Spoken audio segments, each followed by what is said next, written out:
बेटा कल हमने एक टॉपिक स्टार्ट किया था, conventions for using SI units. SI units को यूज करने के लिए कुछ कन्वेंशंस हैं, उनके कुछ रूल्स हैं। मोस्टली ये रीडिंग आर्टिकल ही है, लेकिन इनमें कुछ टर्म्स को समझना जरूरी है। हम इन रूल्स को बारी बारी रीड आउट कर लेते हैं। सबसे पहला रूल वो कहता है, each SI is represented by a symbol not an abbreviation. These symbols are the same in all languages, hence correct use of the symbol is very important. इसका मतलब क्या है कि जब आप सिंबॉलिक रिप्रेजेंटेशन करते हो किसी यूनिट की, तो वो सिंबॉलिक रिप्रेजेंटेशन एब्रीविएशन नहीं होती, मतलब उसमें हर वर्ड का अलग अलग मतलब नहीं होता। फॉर एग्जांपल आपने यूनिट्स ऊपर जो देखे, अगर यहाँ पे मैं आपको दिखा दूं, फॉर एग्जाम्पल सिंबल था रेडियन का RAD, तो यहाँ पे RA और D का अलग अलग मतलब नहीं है। अगर तो ये अलग मतलब होता तो ये एब्रीविएशन बन जाता, तो ये एब्रीविएशन नहीं होती। पहले रूल का मतलब ये है। दूसरा वो ये कहता है, एम्पेयर का सिंबल A है, नॉट AMP।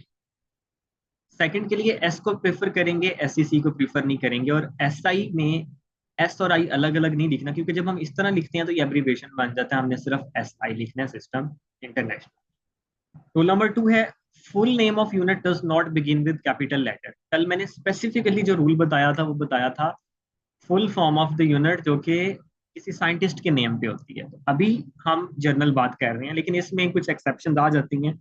उसने एग्जांपल दी न्यूटन की मीटर की, तो ये कैपिटल से नहीं होगा। लेकिन जो सेल्सियस है, इसको आप जब फुल फॉर्म लिखोगे तो कैपिटल से स्टार्ट कर सकते हो। सिंबल्स जब भी आपने लिखने हैं वो लोअर केस लेटर्स में लिखने हैं।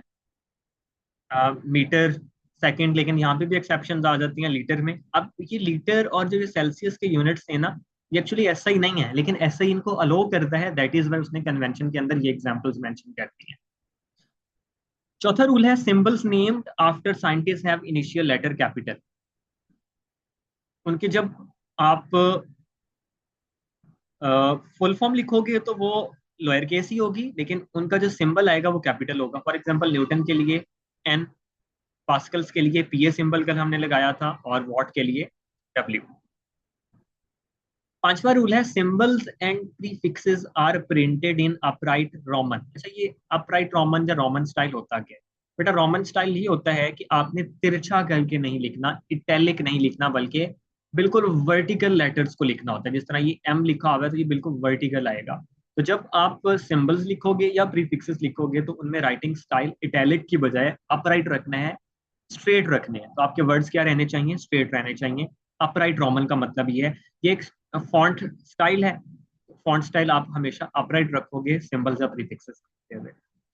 इसके इर्द गिर्द जो भी टेक्स्ट लिखा हुआ है, बेशक वो आपने इटैलिक लिख दिया, लेकिन ये वाला जो टेक्स्ट आप लिखोगे वो हमेशा किस तरह से लिखोगे? अपराइट लिखोगे। अगली बात, जब आप सिंबल्स लिखते हैं किसी भी यूनिट के, तो उसकी प्लूरल फॉर्म नहीं होगी, मतलब वो जमा नहीं होगा। फॉर एग्जाम्पल हम डेली जिंदगी में बात करते हैं जी, 100 मिलीमीटर्स, 60 किलोग्राम्स। तो जब हम उनके सिंबल्स लिखेंगे तो उसके साथ जमा की फॉर्म नहीं आएगी, प्लूरल नहीं आएगी। फॉर एग्जाम्पल 1 मिलीमीटर है तो 100 मिलीमीटर। अब इसके साथ एस नहीं लगाना कि ये मिलीमीटर्स बन जाए। अगर 1 किलोग्राम है तो 60 किलोग्राम ही रहेगा, किलोग्राम्स नहीं आएगा। अगला रूल ये कहता है कि जब आप कोई सिंबल लगाओगे तो सिंबल के बाद आपने फुल स्टॉप या डॉट नहीं लगाना, लेकिन यहाँ पे उसने डॉट लगा दिया। यहाँ पे डॉट लगाने की वजह ये थी कि ये सेंटेंस का एंड है, दैट इज वाई यहाँ पे डॉट लग सकता है। तो इसको भी एक्सप्लेन करता है, accept at the end of sentence. मतलब अगर वो आपका सिंबल सेंटेंस के एंड पे आ गया है तो उसके बाद फिर फुल स्टॉप लग सकता है, अदरवाइज नहीं लगाना। फिर prefix is written before and without space to a base unit. जब हम यूनिट्स और प्रीफिक्सेस का कॉम्बिनेशन देखते हैं तो वो विदाउट स्पेस लिखा जाता है। ये कल हमने एग्जांपल्स देख ली थी, मिलीलीटर है तो इस तरह स्पेस नहीं लिखनी। नौवां है, base units are written one space apart. जब आप कॉम्बिनेशन ऑफ यूनिट्स लिखते हो, इवन जो उसमें न्यूमेरिकल वैल्यू या मैग्नीट्यूड होती है उसके साथ भी स्पेस आएगा। तो ये वाले फॉर्मेट के अंदर हमने लिखनी है, दरम्यान में क्या आएगी? जब कॉम्बिनेशन ऑफ यूनिट्स आएगा तो स्पेस आएगी। लेकिन ये जो के जी लिखा हुआ है किलोग्राम, ये प्रीफिक्स है। क्लियर होगी बात? तो प्रीफिक्स में स्पेस नहीं है, लेकिन जब यूनिट्स आएंगे तो वहां पे स्पेस आएगा। कंपाउंड प्रीफिक्सेस या मल्टीपल प्रीफिक्सेस अलाउ नहीं है। आप एक वक्त में एक प्रीफिक्स यूज करोगे। फॉर एग्जांपल 1 माइक्रो नहीं लगा सकते। हम माइक्रो 10⁻⁻⁶ होता है, तो 10⁻⁻⁶ माइक्रोफैरेड कर लें, या इन दोनों को यूज करें तो -12 बनता है, जिसको पाइकोफैरेड लिख सकते हो। तो डबल प्रीफिक्सेस या कंपाउंड प्रीफिक्सेस आपने नहीं लगाना। Rule number 11, when base unit is multiple of multiple is raised to a power, the power applies to the whole multiple and not to base unit only. ये आपको आसान अल्फाज में ये बताया था कि बेटा जो पावर यूनिट की होती है वही पावर प्रीफिक्स की लेनी है। ये एग्जांपल इंपॉर्टेंट भी है, पेपर में बड़ी दफा आ चुकी है, 1 किलोमीटर स्क्वायर। तो इसका मतलब ये है कि ये इस दोनों के ऊपर इसकी पावर 2 लेनी है। किलो 10⁻³ इसकी पावर भी 2 और मीटर की पावर भी 2, तो मीटर की पावर 2 ये हो गया, और इस 2 को इस 3 से मल्टीप्लाई किया तो 10⁻6 बन गया। ये कल हमने मेथड सीख लिया होगा। यूज नेगेटिव इंडेक्स नोटेशन, मतलब हम मीटर पर सेकेंड इस तरह से लिखेंगे बजाय इसके कि हम सॉलिडस फॉर्मेट में दरमियान में ये सॉलिडस लाइन लगा के लिखे मीटर पर सेकेंड। तो इसको हमने डिस्करेज करना है। हमने अंदर कोशिश करनी है कि हम नेगेटिव पावर ही यूज करें। फिर हमने साइंटिफिक नोटेशन को यूज करना है। ये हम कल साइंटिफिक नोटेशन डिटेल में सीख चुके हैं। बजाय इसके कि हम किसी भी नंबर या वैल्यू को इस तरह लिखें, हम उसको साइंटिफिक नोटेशन में एक्सप्रेस करेंगे। फिर सिंबल्स और फुल फॉर्म को हमने मिक्स नहीं करना। फॉर एग्जांपल मीटर पर सेकंड है तो मीटर पर सेकंड ही लिखें, या फिर सिंबल सिर्फ लिख रहे हैं तो MS-1 लिखें। फुल फॉर्म लिखनी है तो फुल फॉर्म लिखें, सिंबल्स लिखनी है तो सिंबल लिखें। लेकिन ऐसा नहीं करना कि आप एक जगह फुल फॉर्म लिख लें और एक जगह सिंबल लिख लें, मतलब मीटर पर सेकंड, ये नहीं करना। मीटर सिंबल लगा लिया, सेकंड पूरा लिख लिया, ये भी नहीं लिखना। आपने सिंबल यूज करने हैं तो सिर्फ सिंबल यूज करें, फुल फॉर्म यूज करनी है तो फुल फॉर्म या नेम उसका यूज करें। आखिरी है, जब आप प्रैक्टिकल वर्क करते हैं तो आपने मोस्ट अप्रोप्रिएट यूनिट्स यूज करनी है। इसमें मैं आपको एग्जांपल्स दे देता हूँ। वर्नियर कैलिपर्स को यूज करते हुए आपने जो रीडिंग्स लेनी है वो सेंटीमीटर्स में लेनी है।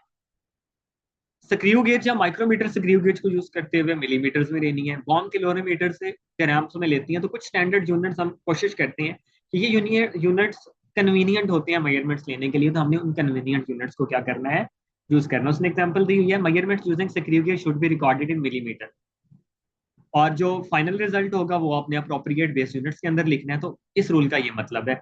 इसी तरह वर्नियल के लिए आप नोट कर लें, सेंटीमीटर में रीडिंग्स हमने लेनी होती है। आखिरी है, system international do not allow the use of former CGS system. अब ये CGS सिस्टम क्या था, उसने कुछ एग्जांपल्स दिए हैं, डाइन अर्ज। तो इसको हम देख लेते हैं CGS सिस्टम है क्या चीज हमारे पास। बेटा हमारे पास जो सिस्टम ऑफ यूनिट्स यूज होते हैं ना, MKS, FPS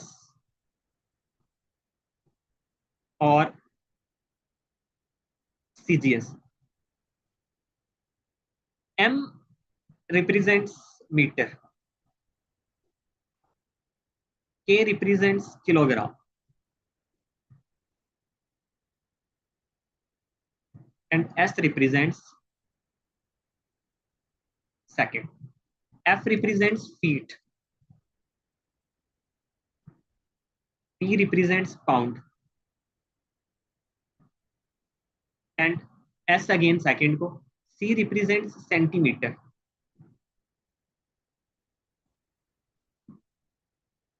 G represents gram, and S again क्या आ जाएगा हमारे पास, सेकेंड्स आ जाएगा। तो ये 3 सिस्टम ऑफ यूनिट्स है जो लेंथ, मैस और टाइम, इस किसको, लेंथ को, मैस को और टाइम को इंडिकेट करते हैं। तो उसने ये कहा कि ये CGS farmer system of units है, हमने इसको यूज नहीं करना। अब इसमें कुछ चीजों की कन्वर्जन है जो मैं आपको बता देता हूँ।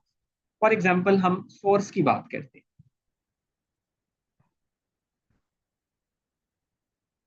F equals MA। हमें पता है फोर्स का ऐसा यूनिट होता है न्यूटन।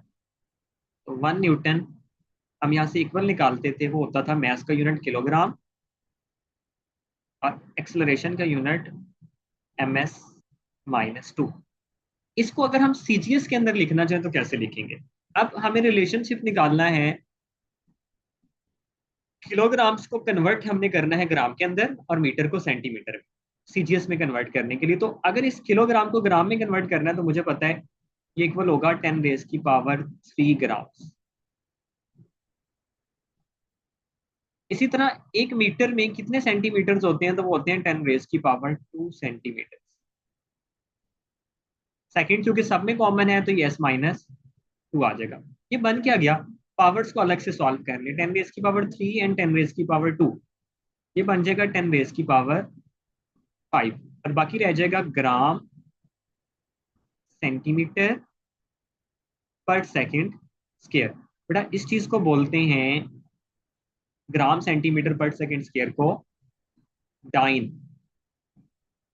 इस चीज का मतलब ये हुआ कि 1 newton is equal to 10⁵ times.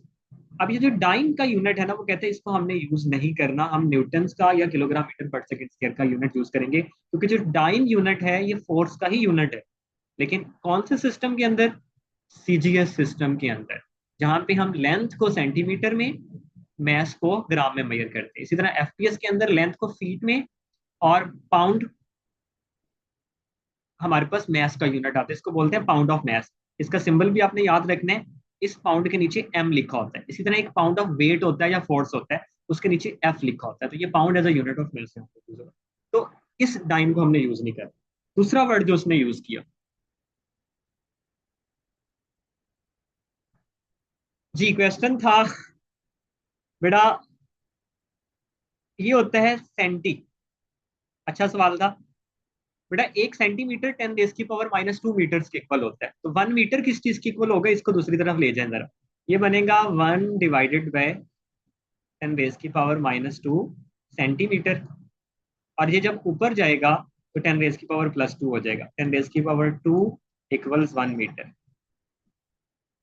यहाँ से मुझे एक और सवाल याद आ गया आपके इसी क्वेश्चन से।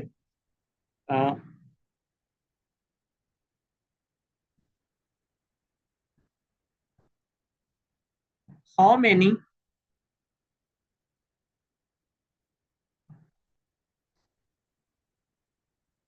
nanometers are there in 1 मीटर? अब जल्दबाजी में कोई भी बच्चा लगा के आएगा 10⁻⁻⁹ जो कि आंसर क्या हो गया? गलत हो गया। देखिए उसने पूछा क्या, उसने पूछा 1 मीटर में कितने नैनोमीटर होते हैं। तो हमने पढ़ा हुआ है 1 नैनोमीटर के अंदर 10⁻⁹ होते हैं। लेकिन उसने उल्ट पूछा 1 मीटर के अंदर, तो इसको उस तरफ जाके डिवाइड कर दे। ये बनेगा 1/10⁻⁹ इक्वल्स 1 मीटर। अब ये 10⁻⁻⁹ जब ऊपर चला जाएगा तो ये क्या बन जाएगा? 10⁻+9 नैनोमीटर्स। तो 1 मीटर के अंदर इतने नैनोमीटर्स होते हैं। ये चीज आपने याद रखनी है। जिस तरह आपने अभी सेंटी के बारे में कहा, तो बेटा यहाँ पे जो मैंने कन्वर्जन की थी, मैंने क्या किया था, मैंने मीटर्स में सेंटीमीटर लिखे हैं, सेंटीमीटर्स के अंदर मीटर्स नहीं लिखे। तो 1 मीटर के अंदर 100 सेंटीमीटर 10⁻² सेंटीमीटर होते हैं, मैंने वो लिखा। अच्छा एक कन्वर्जन और देख लेते हैं इसके साथ। वर्क, क्योंकि डिस्कशन इस पे स्टार्ट है तो एक एडिशनल चीज कर ही लिया बेटा। वर्क होता है W = FD। अच्छा, वर्क का यूनिट होता है जाउल, और 1 जूल इक्वल्स न्यूटन मीटर। इसको फर्दर सॉल्व करते हैं तो ये बनता है किलोग्राम। मैं डायरेक्ट कर रहा हूँ क्योंकि आपको पहले ही आता है मीटर स्क्वायर पर सेकेंड स्क्वायर। अच्छा क्वेश्चन ये है कि अगर इसको सीजीएस के अंदर लिखने की हम कोशिश करें तो वर्क के यूनिट्स को सीजीएस में कैसे लिखेंगे? देखें जरा, ट्राई करते हैं हम। सबसे पहले किलोग्राम, 1 किलोग्राम में 10⁻³ ग्राम्स होते हैं। फिर 1 मीटर, 1 मीटर होता है 10⁻² सेंटीमीटर, लेकिन ये स्केयर है तो हमें इन दोनों का भी क्या लेना पड़ेगा? स्केयर। और s-2 फर्दर सॉल्व करें, ये बनेगा 10⁻³ ग्राम और ये बनेगा 10⁻⁴ सेंटीमीटर स्क्वायर S-2। पावर्स को सॉल्व किया, आ गया 10⁻⁷ ग्राम सेंटीमीटर स्क्वायर S-2। इस इस चीज को हम नाम देते हैं अर्ज का। तो 1 जूल इक्वल 10⁻⁷ अर्ज। अब ये जो अर्ज वर्क या एनर्जी का यूनिट है, लेकिन सीजीएस के अंदर ये दो मैंने इसलिए करवाए, डाइन और अर्ज। उसकी वजह ये कि ये पेपर में पूछे जाते हैं। 1 newton is equal to 10⁵ dyne on and 1 erg equals 1 joule equal 10⁻⁷ अर्ज। नजर ये आ रहा है, जाउल बड़ा यूनिट है, अर्ज छोटा यूनिट है। सिमिलरली न्यूटन बड़ा यूनिट है और डाइन छोटा यूनिट है। तो ये सीजीएस के अंदर कन्वर्जन है। इसी तरह एक यूनिट हम और देख लें एडिशनली, बल्कि मैं आपको टास्क देता हूँ, आप लोगों में से कोई एक बच्चा मेरी हेल्प करेगा विस्कोसिटी को लेके। कोएफिशिएंट ऑफ विस्कोसिटी आप सबको याद है, ईटा।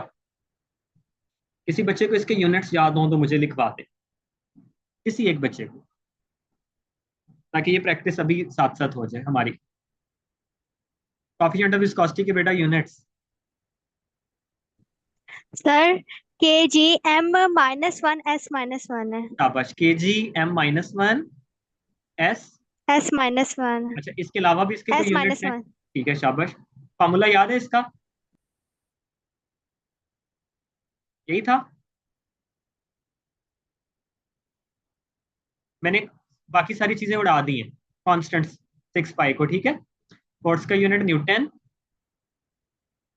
मीटर और मीटर पर सेकंड। तो ये नीचे बन गया मीटर स्क्वायर पर सेकंड। ये ऊपर जाएगा तो क्या बनेगा? ये बनेगा न्यूटन पर मीटर स्क्वायर पर सेकंड। एक इंटरेस्टिंग चीज बताने जा रहा हूँ, ये न्यूटन पर मीटर स्क्वायर क्या होता है? ये तो प्रेशर का यूनिट नहीं था, पास्कल।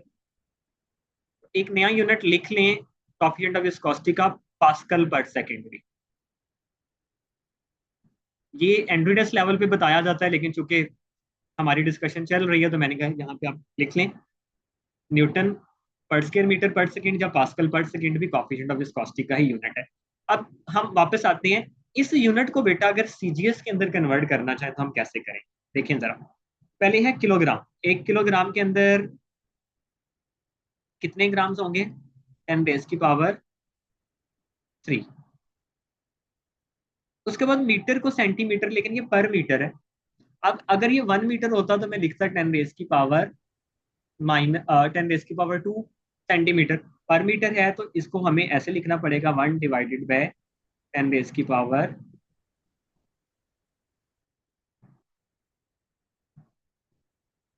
और सेंटीमीटर भी नीचे ही आना चाहिए।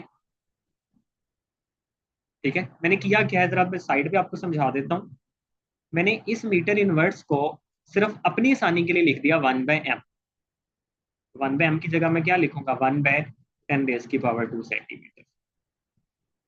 आई होप अब आपको क्लियर होगा मैंने ऐसा क्यों लिखा है। और पर सेकंड वैसे का वैसे।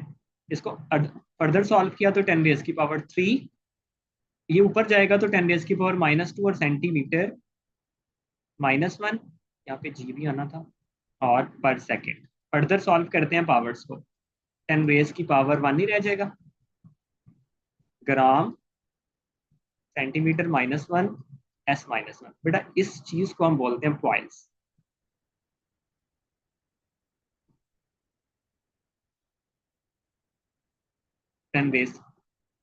इस चीज का मतलब ये हुआ कि जो कोएफिशिएंट ऑफ विस्कोसिटी का यूनिट है पास्कल पर सेकंड, वो 10 पॉइंट्स के क्या होता है? इक्वल होता है। तो ये भी हमारी बुक ने एग्जांपल दी हुई थी, आपको पॉइंट्स के बारे में भी थोड़ा सा आइडिया दे दिया। ये देखें जरा, उसने जो यूनिट्स दिए थे हमें दिए थे डाइन, सीजीएस के अंदर फोर्स का यूनिट, अर्च सीजीएस के अंदर वर्क या एनर्जी का यूनिट, गॉस ये सीजीएस के अंदर बेटा मैग्नेटिक फ्लक्स डेंसिटी या मैग्नेटिक इंडक्शन बोलते हैं, उसका यूनिट होता है। 1 टेस्ला इक्वल 10⁻⁻⁴ गॉस के इक्वल होता है। चूंकि ये मैग्नेटिक टर्म्स यूज हो रही हैं तो इसके अंदर टेस्ला को फिर वेबर पर स्क्वायर मीटर में कन्वर्ट करते हैं, तो वो लंबी चौड़ी बहस हो जाएगी। वो उसको बेस में कन्वर्ट करना भी आपने सीखा नहीं हुआ। इसलिए इसको अभी सिर्फ इतना याद रखना है कि ये मैग्नेटिक फ्लक्स डेंसिटी या मैग्नेटिक इंडक्शन का यूनिट है सीजीएस के अंदर, और ट्वाइस भी सीजीएस के अंदर ही यूनिट है। लेकिन किस चीज का यूनिट है ये सीजीएस के अंदर? ये मैग्नेटिक फ्लक्स, सॉरी, विस्कोसिटी या कोएफिशिएंट ऑफ विस्कोसिटी का यूनिट है। तो ये दो तीन कन्वर्जन है, आपने इनको देखना है। मूव करते हैं हम अगले आर्टिकल की तरफ।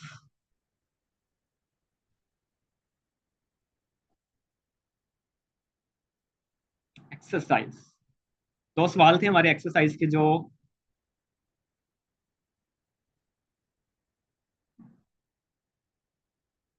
हमने कल सीखे थे। ये क्वेश्चन नंबर 1.4 एंड 1.5। 1.4 में वो ये कहता है कि right the following numbers in scientific notation. ये 143.7 तो आप कर ही लेंगे।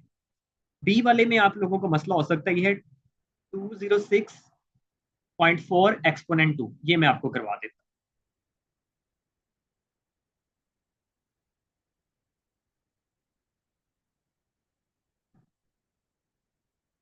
206.4 एक्सपोनेंट 2।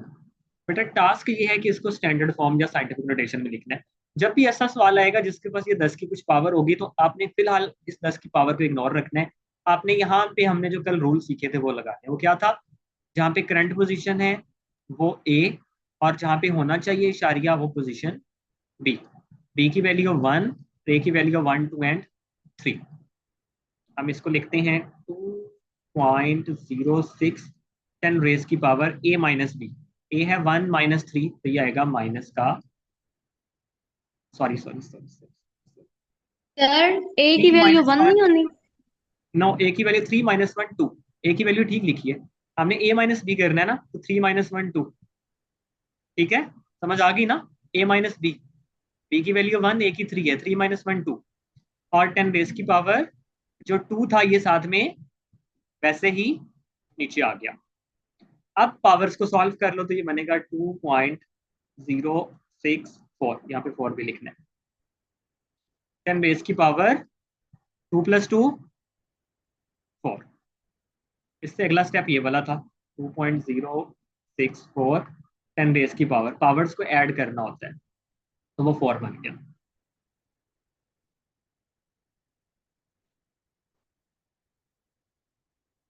अगला है right the following numbers using correct prefixes. अच्छा, जब बेटा आपने प्रीफिक्सेस के अंदर लिखना है ना, तो ये ओपन एंड क्वेश्चन होता है। ये आपकी चॉइस होती है कि आप उस गिवन वैल्यू को अपनी मर्जी से किसी भी प्रीफिक्स के अंदर कन्वर्ट कर लें। लेकिन आसान तरीका ये होता है कि अगर आपको उसके साथ 10 की कोई पावर दी गई है, तो आप देखें करीब तरीन कौन सी पावर है जिसके अंदर हम इसको कन्वर्ट कर सकते हैं, और आसान तरीन भी कौन सी है। फॉर एग्जाम्पल पहली वैल्यू है 580 एक्सपोनेंट 2। एक्सपोनेंट 2 के करीब तरीन एक्सपोनेंट 3 है, मतलब मैं इसको किलो के अंदर कन्वर्ट कर सकता हूँ, जो मेरे लिए आसानी होती है। एक टेक्निक तो ये होती है। दूसरी ये होती है कि इसको पहले स्टैंडर्ड फॉर्म में कन्वर्ट करो, फिर देखो कि ये किस प्रीफिक्स के अंदर करीब तरीन कन्वर्ट हो सकता है। दोनों में से आप कोई भी चॉइस यूज कर सकते हो। मैं अब इसको पहले स्टैंडर्ड फॉर्म में लिखूंगा इन दोनों को, देन मैं देखूंगा कि मेरे लिए कौन सी कन्वीनियंट है। तो पहली है 580 एक्सपोनेंट 2।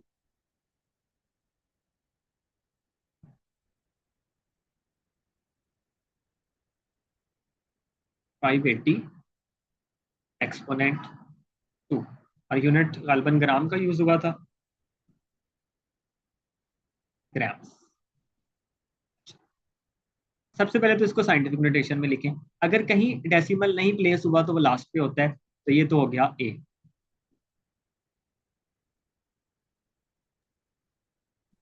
और बी यहाँ पे होना है। ए की वैल्यू 3 है और बी की वैल्यू 1 है, इसको लिखते हैं। ये बनेगा 5.80 10 रेज की पावर 3 माइनस 1 2, और ये 10 रेज की पावर 2 वैसे का वैसे। तो ये बनेगा 5.80 10 रेज की पावर 4 ग्राम। टेक्निक नंबर 1 मैंने आपको बताई, वो ये होती है। अब आप देखें कि ये नियरेस्ट किस प्रीफिक्स के अंदर जा सकता है। दो ऑप्शन है, मैं चाहूँ तो इसको 10 रेज की पावर 6 में ले जाऊं मेगा के अंदर, या 10 रेज की पावर 3 में ले जाऊं किलो के अंदर। मुझे लग रहा है कि 10 रेज की पावर 3 में लेके जाना ज्यादा आसान है। अब उसका भी आपने शॉर्टकट याद रखना है, 5.80 10 रेज की पावर 4। बेटा मैं चाहता हूँ इसको किलो में कन्वर्ट कर, किलो होता है 10⁻³ अच्छा, आपने जिस प्रीफिक्स में कन्वर्ट करना है उस प्रीफिक्स में कन्वर्ट करने का तरीका ये होता है कि आप गिवन वैल्यू को उससे ऑपोजिट पावर से मल्टीप्लाई करें। अगर किलो में कन्वर्ट करना है तो वो होता है 10⁻³ यहाँ पे इसको किलो में कन्वर्ट करने के लिए मल्टीप्लाई कर दो 10⁻³ के साथ, और क्या लिख दो, किलोग्राम लिख दो। अब ये कन्वर्ट हो जाएगा 5.80 10⁻⁴ क्या हो गया, 1 किलोग्राम। आप चाहें तो 10⁻⁻1 को इससे मल्टीप्लाई कर दें तो वो बनेगा 58.0 किलोग्राम। आई होप आपको ये क्लियर हो गया होगा।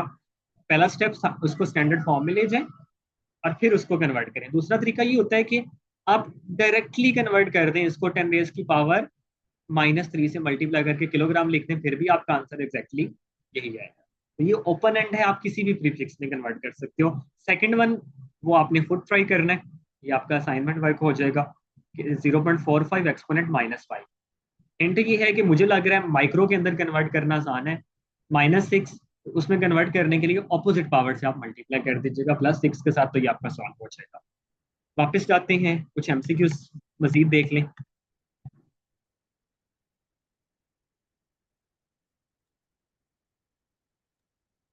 ये टेबल हमारा डन है। ये टेबल, अच्छा इस टेबल में से बेटा पहली चीज, ये जो एज ऑफ यूनिवर्स और एज ऑफ अर्थ है ये सेकंड्स में वैल्यूज दी हुई हैं। ये ईकेट 2006 के एमसीक्यूज हैं, आप मार्क कर लें। Age of universe 5 exponent 17 seconds, age of earth 1.4 exponent 17 seconds. इनको मैं आपको ईयर्स में कन्वर्ट करना सिखाऊंगा, लेकिन जब हम न्यूमेरिकल्स के ऊपर आएंगे। सेकंड्स के अंदर डायरेक्ट एमसीक्यूज ईकेट 2006 आपने लिख लेना है। इसी तरह time period, time between normal heart beats 8 exponent -1, ये लाहौर बोर्ड 2024 का एमसीक्यू है। इसको भी आपने सेम ऐसे ही मार्क कर लेना है, लाहौर बोर्ड 2024।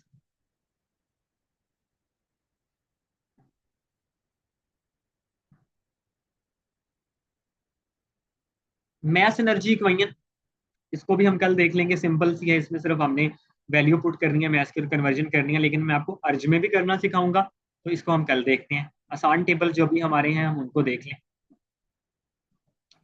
ये टेबल एक है, इस टेबल में से आपने डायमीटर ऑफ एटम को मार्क करना है एक्सपोनेंट -10 मीटर, जब 1 एंगस्ट्रॉम बोलते हैं। डायमीटर ऑफ,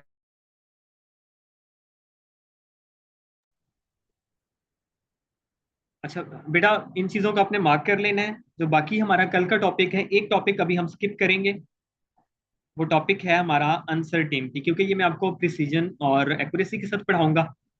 हमारा जो नेक्स्ट टॉपिक आएगा वो सिग्निफिकेंट फिगर्स और राउंडिंग ऑफ से और इनके रूल्स से होगा, और यही मेन हमारा इस चैप्टर में टॉपिक है, जिनसे रेलिवेंट 50% एक्सरसाइज हमारे क्वेश्चन सॉल्व हो जाएंगे। तो कल इंशाल्लाह ताला हम सिग्निफिकेंट फिगर्स को भी देखेंगे और राउंडिंग ऑफ को भी समझ लेंगे, बेसिक रूल्स। उसके बाद इनसे रेलिवेंट जो रूल्स हैं राउंडिंग ऑफ को लेके वो हम देखेंगे, और लास्ट टॉपिक जो हमारा होगा वो अनसर्टेनिटीज, प्रिसीजन एंड एक्यूरेसी। अपना ख्याल रखिएगा।